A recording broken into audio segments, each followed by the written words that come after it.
तो अब देखते हैं permanent magnet as magnetic dipole को इलेक्ट्रिक डाइपोल के स्ट्रक्चर की तरह है ना किस तरह से मॉडल किया है। तो इलेक्ट्रिक डाइपोल का क्या स्ट्रक्चर होता था? तो ये स्ट्रक्चर होता था इलेक्ट्रिक डाइपोल का, दो इक्वल एंड अपोजिट चार्ज और इनका बीच में सेपरेशन जो है उसको हम 2D लेते थे, और जो इलेक्ट्रिक डाइपोल है ना उसकी वैल्यू क्या होती थी? Q इंटू 2D है, और इसका डायरेक्शन क्या होता था? नेगेटिव चार्ज से पॉजिटिव चार्ज की तरफ, ये डायरेक्शन होता था इसका इलेक्ट्रिक डाइपोल का। ठीक है, अब परमानेंट मैग्नेट देखते हैं। मैग्नेट के केस में नॉर्थ पोल और साउथ पोल को हम क्या बोलते हैं?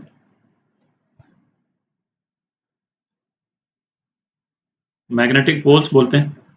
ठीक है, और मैग्नेटिक डाइपोल को हम किस तरह से डिफाइन करते हैं? मैग्नेटिक डाइपोल को डिफाइन करते हैं पोल स्ट्रेंथ, ठीक है, m इंटू 2D। यदि इस मैग्नेट की लेंथ जो है वो 2D के बराबर है तो m इंटू 2D। ठीक है, और m को हम क्या बोलते हैं? Pole strength. ठीक है, तो इसमें हम देख सकते हैं कि परमानेंट मैग्नेट के केस में जो पोल स्ट्रेंथ है वो इलेक्ट्रिक डाइपोल के केस में जो चार्ज होता था उसके इक्विवेलेंट हो गया। अच्छा, इस मॉडल में इनके बीच में और सिमिलरिटीज देखने के पहले जो मेन डिफरेंस है उसको मैं हाईलाइट करके जो है उसको डिस्कस कर लेते हैं। मैं डिफरेंसेस बहुत क्रूशियल हैं। ठीक है, और इतना तक कि आप जैसे कई किताबों में देखेगा, इनफैक्ट जैसे एनसीईआरटी की किताब में भी आप देखिएगा तो वो इस मॉडल को डिस्कस ही नहीं करते हैं। तो वो कहते हैं कि वो डिफरेंस इतना फंडामेंटल है कि उसको इग्नोर करके है ना इस तरह के मॉडल को डिस्कस करना का पॉइंट नहीं बनता है। ठीक है, वो भी which is true to a certain extent, पर ये भी सही है कि इस मॉडल से हम परमानेंट मैग्नेट की कई प्रॉपर्टीज को हम ज्यादा इजीली एक्सप्लेन कर पाते हैं। तो कोई हर्जा नहीं है इस मॉडल को डिस्कस करने में। ठीक है, पर ये डिफरेंसेस अपने दिमाग में क्लियर होने चाहिए। ठीक है, मेन डिफरेंस क्या है कि चार्जेस exist independent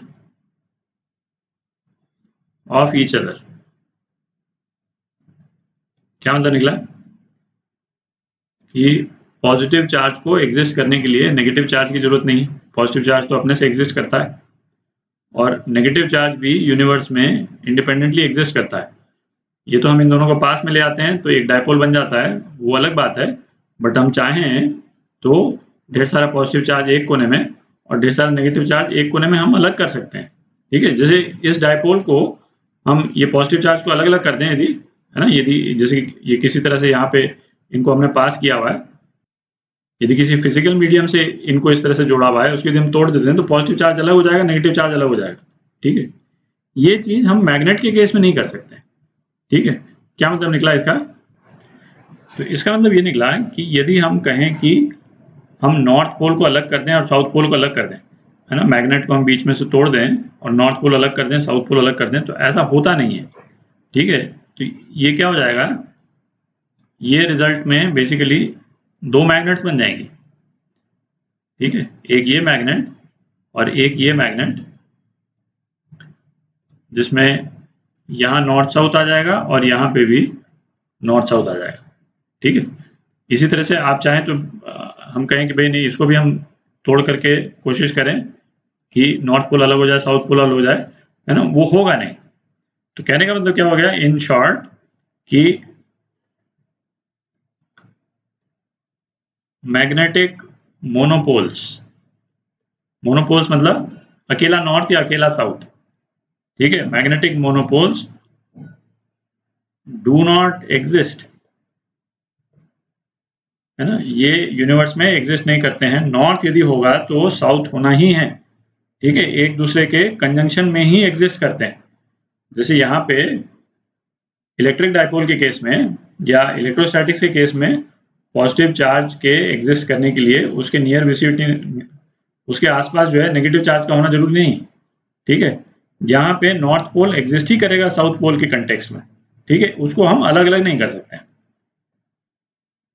कई बुक्स में आपको ऑब्वियसली ये मॉडल मिल जाएगा, बट जो बुक्स अवॉइड करती हैं इस मॉडल को, है ना, वो बेसिकली यही बोलते हैं कि चूंकि मैग्नेटिक मोनोपोल एग्जिस्ट ही नहीं करता है तो उस पर मॉडलिंग क्या करनी, ठीक है।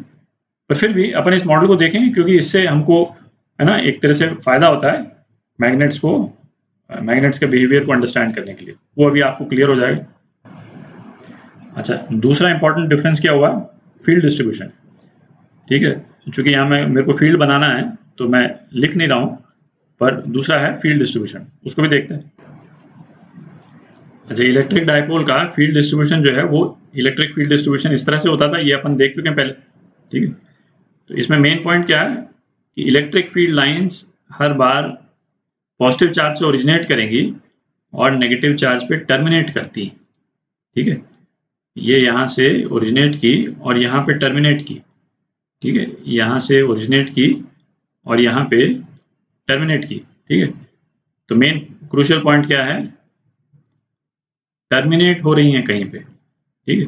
एक्सेप्ट एक केस में हमने देखा था कि इलेक्ट्रिक फील्ड जो है वो टर्मिनेट नहीं करती, जो सर्कुलर लूप बनाती है, वो जब अपन फैराडेज लॉज कर रहे थे, पर वो होता था इलेक्ट्रिक चार्ज के कारण नहीं, वो होता था इलेक्ट्रोमैग्नेटिक इंडक्शन के कारण, तो वो तो एक सेपरेट फिनोमेना ही हो गया। पर जहां पे भी इलेक्ट्रिक चार्ज इन्वॉल्व है तो पॉजिटिव चार्ज से इलेक्ट्रिक फील्ड ओरिजिनेट करेगी और नेगेटिव चार्ज में टर्मिनेट करेगी। यहाँ पे मैग्नेटिक फील्ड के केस में, परमानेंट मैग्नेट्स के केस में ऐसा कोई केस नहीं है कि जो नॉर्थ पोल है, नॉर्थ पोल से मैग्नेटिक फील्ड निकल करके और साउथ पोल में टर्मिनेट हो रही हो, है ना, ऐसा नहीं है। ये मैंने अभी थोड़ी देर पहले भी बोला था जब अपन डिस्कस कर रहे थे कि परमानेंट मैग्नेटिक डायपोल की तरह किस तरह एक्ट करता है, तो वहां पे भी अपन ने डिस्कस किया था कि ये लूप्स जो हैं ये कंप्लीटली सर्कुलर लूप्स हैं, ठीक है, कहीं पे टर्मिनेशन नहीं हो रहा है इन मैग्नेटिक फील्ड लाइंस का। तो ये क्रूशियल डिफरेंस है, ठीक है। और ये मैग्नेटिक फील्ड लाइन जो है मैग्नेट के अंदर भी जो है वो एग्जिस्ट कर रही है, ठीक है। तो ये दो क्रूशियल डिफरेंस है, इसको आप ध्यान में रखें। और अब जो है वो ये मॉडल के जो बाकी के पैरामीटर्स हैं, है ना, ये तो अपन ने मैग्नेटिक डायपोल तो डिफाइन कर ही दिया, तो अब जो है वो फोर्स बिटवीन मैग्नेट्स, है ना, फोर्स बिटवीन मैग्नेटिक पोल्स और मैग्नेटिक फील्ड जो है वो किस तरह से प्रोड्यूस होती है, चूंकि वो इलेक्ट्रिक डायपोल के बिल्कुल सिमिलर है तो साइड बाय साइड केवल इन्यूमरेट कर देंगे। चूंकि इलेक्ट्रोस्टैटिक्स में आप उसको बिल्कुल डिटेल में पढ़ चुके हैं तो उतना डिटेल में अपन नहीं जाएंगे यहाँ पे, है ना, सब डेरिवेशन वगैरह एग्जैक्टली सेम है जैसा कि इलेक्ट्रिक डायपोल के केस में अपन देख चुके हैं, ठीक है। तो अब सिमिलैरिटीज देखते हैं। अच्छा, तो अब इलेक्ट्रिक डायपोल और परमानेंट मैग्नेट को मैग्नेटिक डायपोल के रूप में जब अपन मॉडल करते हैं तो जो मेन डिफरेंसेस हैं वो अपन ने देख लिए, है ना, उसको अपन ध्यान में जरूर रखें। और अब अपन सिमिलैरिटीज देखते हैं। तो एक तो पहले यूनिट देख लें इसकी, है ना, पी की जो यूनिट है वो क्या होती थी इलेक्ट्रिक डायपोल की, कूलम मीटर, ठीक है। अच्छा, मैग्नेटिक डायपोल की यूनिट जो है वो क्या होती थी, एम्पियर मीटर स्क्वायर, क्योंकि जो कॉइल कैरिंग करंट है उसका डायपोल क्या होता था, आई ए होता था, ठीक है। तो एम्पियर मीटर स्क्वायर। तो जो पोल स्ट्रेंथ है एम जिसको हम बोल रहे हैं पोल स्ट्रेंथ, इसकी यूनिट क्या है, एम्पियर मीटर, ठीक है। यहाँ पे तो चार्ज की यूनिट कूलम अपने को मालूम ही है। अच्छा, अब फोर्स बिटवीन चार्जेस क्या होता था, Coulomb's law, 1/4πε0 Q1 Q2 by r square, ठीक है। अब इसमें फोर्स बिटवीन टू पोल्स, ठीक है, जैसे सपोज हम एक और मैग्नेट ले आए यदि इस डायरेक्शन में जिसका नॉर्थ पोल सपोज इस डायरेक्शन में है, ठीक है, और साउथ पोल तो है ही उधर। तो जो दो पोल जो पास में आए उनके बीच में जो फोर्स होगा, है ना, वो कितना होगा, mu naught by 4 pi m1 m2 by r square. बिल्कुल सिमिलर रिलेशन है, ठीक है। अच्छा, अब इलेक्ट्रिक डायपोल के कारण फील्ड अपन ने 3 जगह पे निकाली थी। कहाँ पे निकाली थी? एक तो एक्सिस पे पॉइंट P1, ठीक है, एक एक्सिस के परपेंडिकुलर, इसको मैं पॉइंट P2 बोल देता हूं।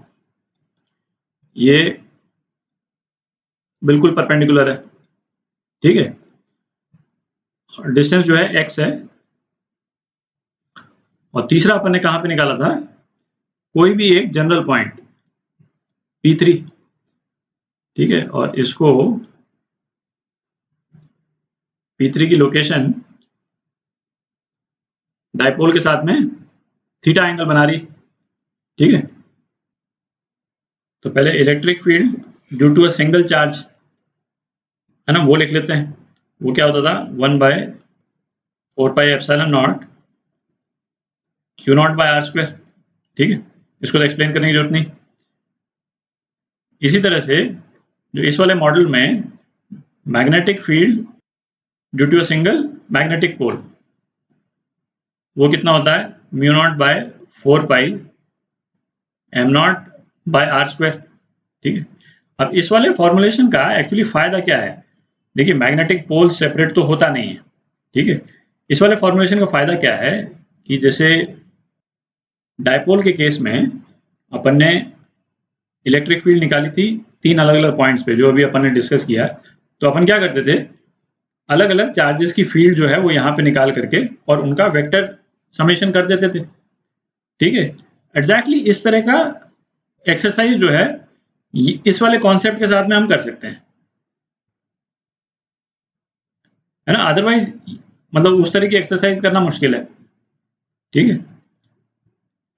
तो अब इस रिलेशन को यूज करके, है ना, आपको यदि याद नहीं हो तो आप एक बार जा करके दोबारा देख लें कि अपन ने इलेक्ट्रिक डायपोल के कारण फील्ड जो है वो किस तरह से निकाली थी, तीनों पॉइंट्स पे निकाली थी।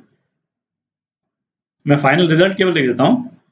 Electric field at point P1 ये अपन ने निकाली थी। अच्छा, इसको मैं चलिए लिख ही देता हूं। 1/4 pi epsilon naught P 2P by r cube, और R जो है वो मैंने बोला था ये डिस्टेंस x में ले रहा हूँ, x नहीं, ये डिस्टेंस R ले लेते हैं। ये डिस्टेंस R है ना, ये भी डिस्टेंस R और ये भी डिस्टेंस R, ठीक है। तो EP1 इतना, EP2 अपन ने क्या निकाला था? 1/4 pi epsilon naught single P upon R cube, ठीक है। और EP3 अपन ने निकाला था 1/4 pi epsilon naught P under root 3 cos square theta plus 1 upon r cube, ठीक है। अब एग्जैक्टली इसी तरह से बस केवल 1/4 पाई एप्सिलॉन नॉट की जगह पे म्यू नॉट अपॉन 4 पाई लगा दें, और P की जगह म्यू हम लिख देते हैं, ये मैग्नेटिक डायपोल। तो अपने पास में मैग्नेटिक फील्ड के रिलेशंस आ जाएंगे, ठीक है। मैं इसको लिख देता हूं, B due to P1, location P1 P2 P3 की, P1 इधर, P2 इधर और P3 इधर, और ये जो एंगल है, ये एंगल थीटा, जिस तरह से अपन ने यहां पे लिया। और डिस्टेंस जो है इन तीनों का R है, तीनों का डिस्टेंस R। तो एग्जैक्टली सेम रिलेशन अपन लिख सकते हैं। म्यू नॉट बाय 4 पाई, निकालने का तरीका भी बिल्कुल सेम है, by r cube BP2 is equal to mu naught by 4 pi mu upon r cube, and bp3 is equal to mu naught by 4 pi mu under root 3 cos square theta plus 1 upon r cube.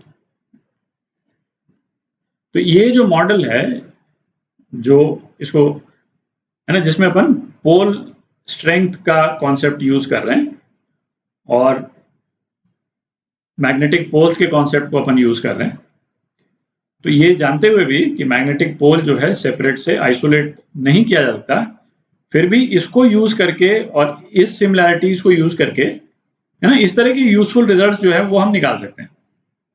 ठीक है, तो ये एक तरह से advantage है इस वाले मॉडल का। ये रिजल्ट्स को मैंने सीधा ही लिख दिया है ना, क्योंकि इनके डेरिवेशन में और इन तीन रिजल्ट्स के डेरिवेशन में कोई डिफरेंस नहीं है, एग्जैक्टली सेम है। ठीक है, दोबारा से रिपीट करने की जरूरत नहीं है और मॉडल यूजफुल है। मतलब इस मॉडल को यूज करके, है ना, जेई का एक क्वेश्चन भी आ चुका है, तो जिसमें हम इन रिजल्ट्स को यूज करें तो सीधा आंसर मतलब जल्दी आता है ना, करेंगे अपन उस क्वेश्चन को, तो इसको ध्यान में रखेंगे अपन।